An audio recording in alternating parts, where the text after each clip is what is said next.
मेरी कुड़माई के दिन आ गए।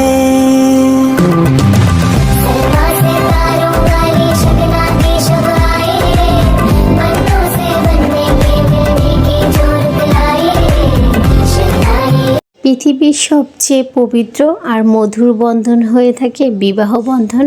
আর এই তো আমার ছোট ননদকে একদম ঘরোয়া পরিসরে একদম ছোট্ট আয়োজনে বিবাহ বন্ধনে আবদ্ধ করে দিলাম। আসলে টাইমিংটা একদমই মিলছিল না, সবাই অনেকটা ব্যস্ত ছিল, ঘরে কোনো মানুষই ছিল না। আর এই শর্টকাট ওয়েতে কীভাবে বিয়ের সমস্ত আয়োজন হচ্ছে আমরা করলাম সেটাই থাকছে আজকের ভিডিওতে। অনুষ্ঠানটা যেহেতু একদম ঘরোয়া, প্রথমে বলেছি একদম ঘরোয়াভাবে, একদম খুব সামান্য কিছু, তারা হচ্ছে অল্প কিছু লোকজন নিয়ে এসে ঘরোয়াভাবে আমার ননদকে নিয়ে যাবে এমনটাই কথা ছিল। আর তাই প্রিপারেশনটা তেমন ছিল।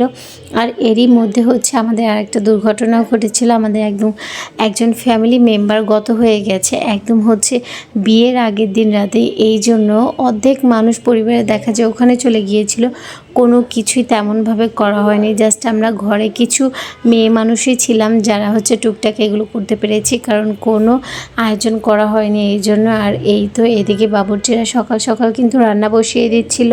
আর এই তো আমরা সবাই হচ্ছে বাবুর্চিদের সব কিছু এদিকে দেখাশোনা করছিলাম, কারণ হচ্ছে আপনাদের ভাইয়া ছাড়া একমাত্র বাসায় কোনো পুরুষই ছিল না, সে বাজারে যাচ্ছিল। আর আমরা হচ্ছে বাবুর্চিদের কাছে একটু যাচ্ছিলাম, দেন হচ্ছে ঘর গোছাচ্ছিলাম। সব কিছু মিলিয়ে একটা টালমাটাল অবস্থা হয়ে গিয়েছিল সবার। আর এই তো হচ্ছে বোন আর ভাবি মিলে হচ্ছে ঘরটাকে গুছিয়ে নিচ্ছে, কারণ দেখা যায় শীতকালে বেলা যেহেতু এমনিতেই একটু ছোট হয়, একটু পরে বরযাত্রী চলে আসবে। আর এইদিকে তো রান্নাবান্না চলছিল, বারবার এসে আমি দেখছিলাম যে আসলে কী কী রান্না হচ্ছিল। আর এই তো সবজির জন্য বাবুর্চি এখানে সবজির যে চাইনিজ সবজির আইটেমগুলো সেগুলো কেটে নিচ্ছিল। আর এখানে পেঁয়াজগুলো ব্রেস্তা করে প্রথমেই রেখে দিয়েছে। আর অন্যদিকে তো এই তো ভাইয়ারাও চলে এসেছিলো এখানে একটু ডেকোরেশন করার জন্য, যেহেতু চেয়ার টেবিলগুলো এখানে সেটিং করা হবে। আর তাই আপনাদের ভাইয়া দেখিয়ে দিচ্ছিল।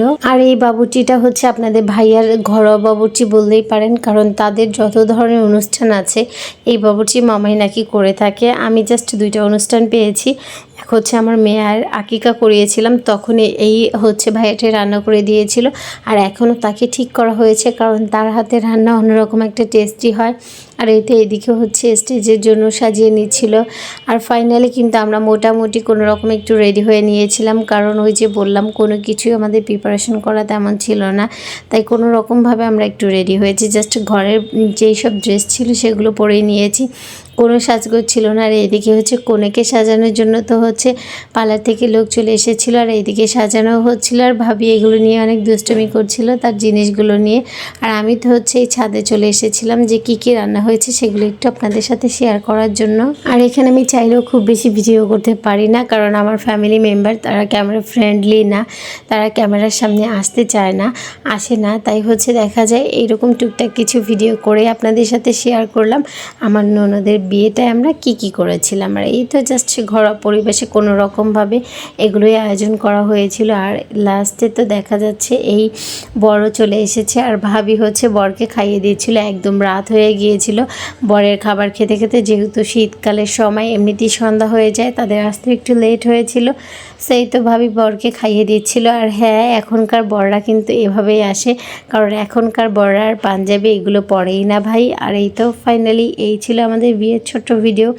সো এখানেই শেষ করছি আমাদের ননদের ভিডিওর ছোট্ট আয়োজন। আল্লাহ হাফেজ।